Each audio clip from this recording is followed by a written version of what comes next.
à ce point-là? Mbappé, il retire sa plainte pour harcèlement moral et tentative d'extorsion contre le PSG. Il a vu qu'on les affrontait mercredi, il a clair. T'inquiète, hein, l'automne, ça va bien se passer. L'attaquant et son entourage, donc sa daronne, veulent désormais calmer le jeu avec Nasser, avec qui les relations se sont pacifiées. Comme par hasard. Tout de même, le joueur maintient cependant son recours devant les prud'hommes afin de récupérer les 55 millions d'impayés de salaires et de primes.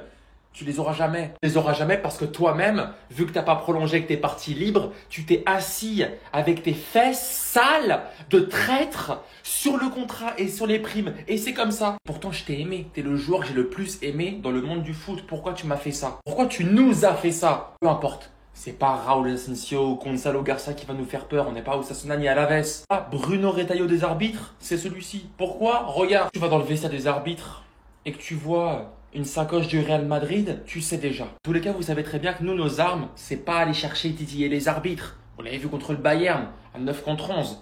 Que ça sera pareil contre le Real Madrid. Monsieur l'arbitre, tu peux faire ce que tu veux. Notre destin est d'aller en finale et d'éliminer l'Autun.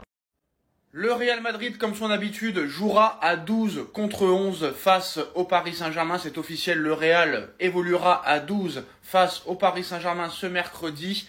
C'est officiel, Simons Marcignac arbitrera le Paris Saint-Germain Real Madrid de ce mercredi en demi-finale de Coupe du Monde des clubs. Donc voilà, très compliqué pour le Paris Saint-Germain, même si le Paris Saint-Germain a prouvé cette saison qu'il était capable de tout, que même quand l'arbitre était contre lui, Paris arrivait quand même à s'en sortir et à gagner. La preuve sur le dernier match, où le Bayern était à 11, Paris à 9, et Paris a réussi à s'imposer quand même 2-0. Donc rien n'est impossible pour le Paris Saint-Germain, mais on sait très bien que quand tu joues contre le Real Madrid, tu joues toujours à 12 contre 11.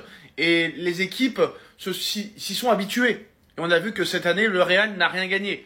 Donc maintenant, est-ce vraiment un avantage pour le Real Madrid de jouer à 12 contre 11? Je ne sais pas, on verra mercredi soir, mais voilà, quoi qu'il en soit, l'arbitre sera du côté du Real Madrid. L'arbitre fera tout pour faire gagner le Real Madrid, et le Paris Saint-Germain de Luis Enrique doit s'y préparer. Eh ben, Mbappé a décidé de retirer sa plainte contre le PSG pour harcèlement moral. Il maintient son recours au prud'homme. Vous connaissez les 55 millions d'euros si je me trompe pas, c'est ça. Mbappé préfère se concentrer sur le terrain sportif. Sa relation avec Nasser Al-Khelaifi s'est pacifiée depuis quelques jours. Alors les gars, je vous cache pas, Enfin, Kylian Mbappé va plus s'intéresser sur l'aspect sportif, c'est ce qui va lui faire du bien même dans la tête. Après, je pense pas que c'est lui qui gère absolument tout, je pense que c'est ses avocats qui vont gérer tout ça. Et d'ailleurs, Kylian Mbappé, ils doivent pas être au courant de absolument tout. Mais après, moi, si je devais donner mon avis sur l'harcèlement moral que le PSG a fait envers Kylian Mbappé, il aurait jamais gagné. Parce que cet homme-là, il est trop puissant. Il est trop puissant, il a peur de personne. Maintenant, il est trop puissant en France. Il a trop d'actifs. Donc là, la question à se poser, c'est est-ce que Kylian Mbappé a retiré cette plainte? Pourquoi? Parce que ça s'est calmé avec le Paris Saint-Germain. Ou est-ce qu'il a retiré sa plainte en voyant qu'au final, il allait jamais gagner? Sachant qu'il a déjà un recours où c'est assez bizarre. Parce qu'il est pas sûr qu'il gagne son duel pour les 55 millions d'euros que le PSG lui doit. Pour l'instant, c'est pas confirmé. On verra. Donc dites-moi en commentaire un peu vos avis. Mais sinon, en vrai, c'est à toi, moi. En tout cas, bien. Alhamdoulilah, alhamdoulilah. Ouais, alhamdoulilah. Dembélé peut une nouvelle fois de plus rentrer dans l'histoire, les frères. En fait, c'est une dinguerie, c'est une dinguerie. Parce que si Ousmane marque ou fait une passe d'enfant et décisive contre le Real Madrid mercredi soir, Dembélé sera le seul joueur à avoir été décisif sur une seule saison contre les 4 premiers clubs du classement UEFA. Tout simplement. Parce que pour rappel, il a marqué contre City, il a marqué contre le Bayern, il a marqué contre Liverpool, il lui manque plus qu'à marquer contre le Real Madrid, les frères. Et pour rappel, cette saison Dembélé contre les gros, voilà ce que ça donne. Passeur contre l'Atlético de Madrid, buteur contre City, triple buteur contre Stuttgart, double buteur contre Brest, double assist contre Aston Villa, buteur passeur contre Arsenal, passeur contre l'Inter, excusez-moi, même double passeur, buteur contre le Bayern. Encore une fois, il nous sort une saison ballon d'or. Il nous sort une saison ballon d'or, tout simplement. Il est actuellement à plus ou moins 50 goals assists. La saison n'est même pas encore terminée pour lui. Il a encore 2 matchs, les frères. Non, même pas 3 matchs. Pour encore faire grossir ses stats, les frères, sincèrement, Dembélé peut finir à plus de 50 goals assists. Il aura fait une saison, il aura tout gagné. Mettons juste du respect sur lui. Le ballon d'or, c'est lui. On peut arrêter de faire semblant, s'il vous plaît. Est-ce qu'on peut arrêter de faire semblant? Le PSG est intéressé par Rodrigo. Il voit full up de Parisiens. En mode non, mais on n'a pas besoin, et on a déjà trop de joueurs, ici et ça, mais arrêtez de faire semblant, s'il vous plaît. Alors déjà d'une part la minorité qui veut nous faire croire que Rodrigo n'a pas le niveau pour le Paris Saint-Germain, mettez-vous sur le côté, vous n'êtes même pas concerné, on va même pas vous parler carrément, on va même pas vous parler. Pour tous les autres qui pensent qu'actuellement c'est bouché, on a déjà trop de joueurs en attaque, etc. Je suis absolument pas d'accord. Je suis absolument pas d'accord les frères. Pour rappel, le Paris Saint-Germain actuellement ne compte que sur 4 attaquants, à savoir Désiré Doué, à savoir Ousmane Dembélé, Kvicha Kvaratskhelia, ainsi que Bradley Barcola. À côté, t'as du Ramos, t'as du Kanginli, mais les deux sont sur le départ. Ramos pas sûr, mais ça pourra arriver. On a donc actuellement 4 joueurs pour 3 postes. Et déjà, à partir de là, c'est pas énorme 4 joueurs pour 3 postes. Il faut se le dire, les frères. D'autant qu'il n'y a pas de titulaire indiscutable. Donc forcément, par moment, Barcola va être titulaire. Par moment, ça va être Kvaratskhelia. Par moment, ça va être Doué. T'as capté? Globalement, ça tourne. Les 3 ont énormément de temps de jeu. Avec tout ce que je dis précédemment, vous pensez réellement que Rodrigo se rend trop dans ce PSG-là? Vous êtes sérieux? Mais jamais de la vie. Jamais de la vie. D'une part parce que 5 joueurs pour 3 postes, moi personnellement je trouve pas ça énorme en réalité. Parce que d'une part ça permettrait à Désiré Doué de pouvoir redescendre parfois au milieu de terrain, donc rentrer ou même commencer titulaire en tant que milieu de terrain. Et surtout ça permettra d'apporter plus de concurrence et une meilleure rotation. On le sait, le Paris Saint-Germain joue énormément de matchs.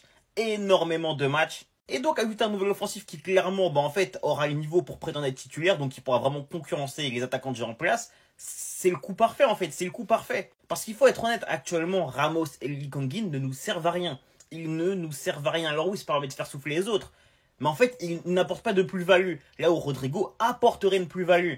Maintenant, je vois des gens dire oui, mais il va faire la star, il va pas défendre. Qu'est-ce que vous en savez? Si Enrique accepte de le faire venir ou même veut le faire venir, c'est qu'il sait très bien que Rodrigo va se plier à cette exigence. Sinon, il ne jouera pas tout simplement. Donc bref, personnellement, totale confiance en Lucho les frères. S'il veut faire venir Rodrigo et qu'il a un plan, moi je suis à 100% derrière lui. Rappelez-vous qu'il est plus dur de rester au top que de l'atteindre les frères. Les frérots, est-ce un hasard?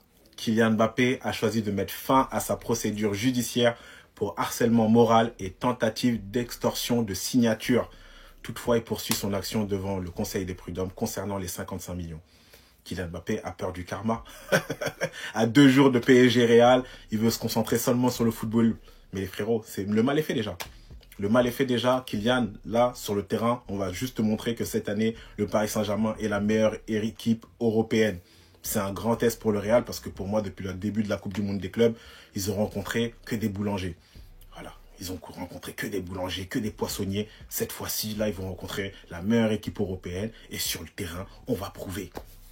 Sur le terrain, on va seulement te faire regretter d'avoir quitté le navire. Tu as quitté le navire pour un club qui ne va pas gagner de titre majeur cette année. C'est tout. En tout cas, voilà, au moins tu sais, le prud'homme, peut-être voilà, ça va se finir dans 5 ans pour tes 55 millions. On verra d'ici là si tu gagnes. Je suis pas trop sûr, mais si tu gagnes, tant mieux pour toi. J'espère que d'ici là, tu auras gagné la Ligue des Champions avec le Real. Mais nous, en tout cas, cette année, on est la meilleure équipe européenne. Et comme je te dis, mercredi, tu seras en vacances. À Marbella, à Stockholm ou aux États-Unis. Mais en tout cas, tu sortiras de la compétition. Ça, c'est sûr. Et c'est pas parce que tu mets fin à la procédure judiciaire que la chance va revenir vers toi. Tu peux rêver.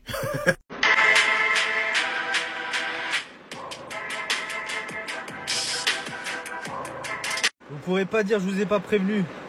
Mais ça se voit à des kilomètres. Mbappé va éteindre le PSG. Mercredi va avoir lieu le tant attendu Paris Saint-Germain Real de Madrid. Sûrement la plus belle affiche de la Coupe du Monde des clubs. Avec un Paris Saint-Germain en folie qui écrase tout sur son passage.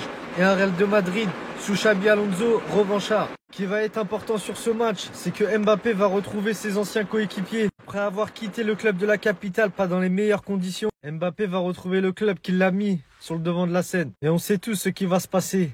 Parce que même les supporters parisiens, je sais que vous redoutez sa venue. Il est sorti de sa maladie. Il revient en forme plus que jamais. Vous l'avez vu sur la vidéo. Vous l'avez vu sur le dernier match où il met un ciseau magnifique. Et moi, j'ai pas peur de le dire. Mbappé va sortir à lui tout seul le Paris Saint-Germain. Et vous pouvez vous affoler dans les commentaires. C'est pas mon problème. Vous verrez mercredi soir. Mercredi, le grand Real de Madrid va reprendre son trône et va mettre fin à toute cette supercherie. Donc soyez tous attentifs. Rendez-vous mercredi. Les gars, je vous jure que j'ai pas peur quand on va jouer face au PSG.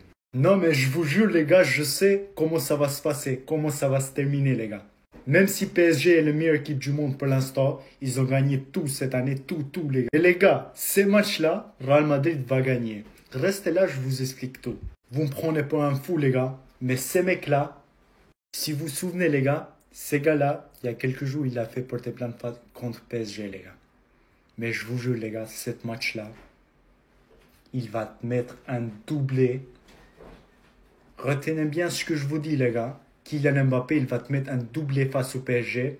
En plus de ça, les gars, il va célébrer. Retenez bien ce que je vous dis, les gars. Que ça fait quelques matchs qu'on se sent mieux sous Xabi Alonso, les gars, et vous savez tous. Mais on verra bien. Mercredi à 21h, les gars, on verra ce qui va se passer.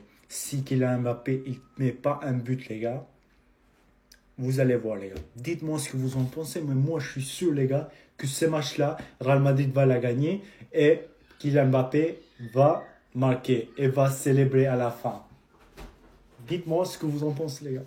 Ah, parce que là, il y a un débat pour vous. Parmi ces monstres, qui est selon vous le moins soyeux techniquement? Donc là, on a Vinicius Junior, Eden Hazard, Riyad Mahrez, Neymar Junior. Bon, on va commencer direct, on va faire un classement. Alors pour moi, la première position, on devrait tous être unanimes dessus. Bien évidemment, Neymar, top 2 all-time techniquement avec Ronaldinho. Neymar, son prime, footballistiquement parlant, il a mis d'accord tout le monde. Tout le monde voudrait qu'il revienne sur les terrains de football tellement il nous a régalé. Deuxième, je vais mettre Eden Hazard. Eden Hazard en première ligue, les vrais ils connaissent. Capable d'éliminer n'importe qui. Il a traumatisé le meilleur championnat du monde. Le frérot, il fait 1m50, comme Adil Rami l'avait dit. Grosse cuisse, grosse fesse, centre de gravité hyper bas. Quand il part, tu le rattrapes pas. Même les gars, franchement, premier degré, je vous parle honnêtement, Hazard, pour moi, c'est un des joueurs qui m'a fait le plus kiffer de toute ma vie en dribble. Donc là, il nous reste Vinicius et Riyad Mahrez. Je pense que le débat, il est là. Lequel est le plus technique entre les deux? Bah, je suis désolé, les gars, pour moi, c'est Mahrez.